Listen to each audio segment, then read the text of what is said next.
다음으로 강금실 총괄선대위원장의 발언이 있겠습니다. 국민 여러분, 우리나라 대법원 재판은 네 분의 재판관이 하는 소부의 재판이 원칙입니다.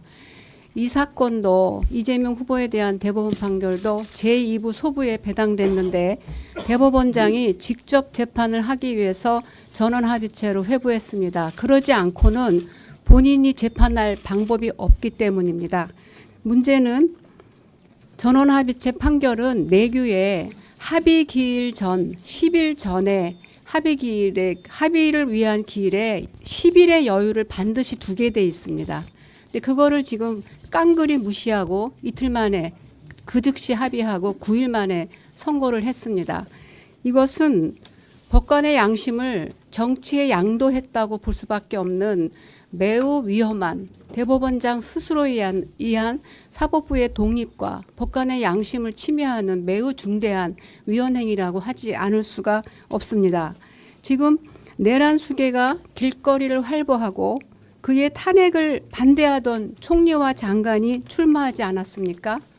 이런 상황에서 이 이재명 후보의 판결이 재판부에서 했으면 대법원 판례에 따라서 무죄가 명확 관하한 이 판결을 대법원장이 직접 나서서 생중계로 유죄를 선고한 이 결과는 누구를 위한 이익에 기여하는 것인지 묻지 않을 수 없습니다. 항소심 형사 7부의 이재곤 부장판사님, 주심 송미경 판사님, 박주영 판사님께 요청드립니다. 조희대 대법원장의 정치에 편승하지 마십시오. 법관의 양심과 재판의 원칙에 따라서 독립해서 항소심을 심판해 주시기 바랍니다. 첫째, 대선 기간 중에 형사재판을 하는 것은 헌법 116조의 공정한 선거운동 기회 보장에 어긋납니다. 이것은 김문수 후보가 이런 상황에 처해도 마찬가지인 것입니다. 공직선거법 11조의 등록일 후 후보를 체포 구금하지 못하게 해서 선거 기간 중에는 후보의 신분을 보장하고 있습니다.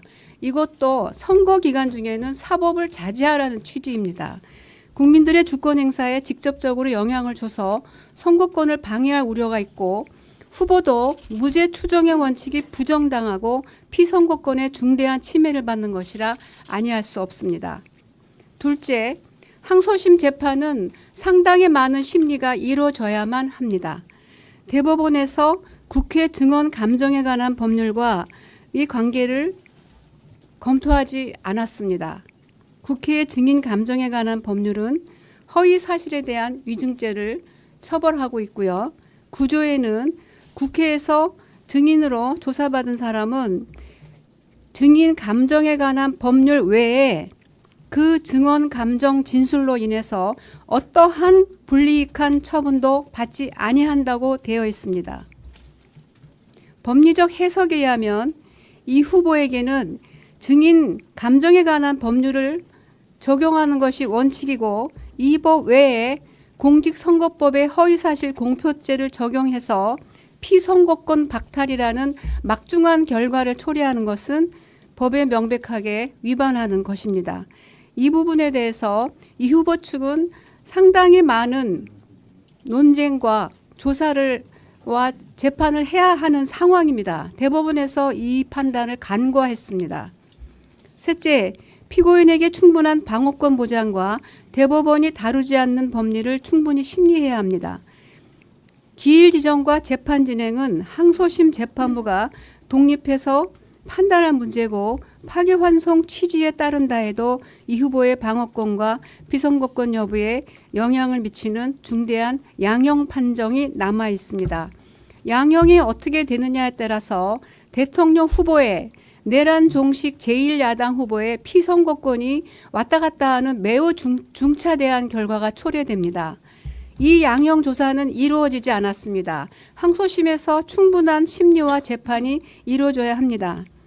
항소심 재판을 선거일 후로 변경하셔서 이 모든 논란을 잠재우고 후보도 국민 모두도 내란 종식을 위한 대선에 집중하고 사법부도 선거 개입과 정치 중립성 위반이라는 오해 법적 불안정성을 불식시킬 수 있도록 해주시길 바랍니다. 국민 모두가 지금 불안한 상황입니다.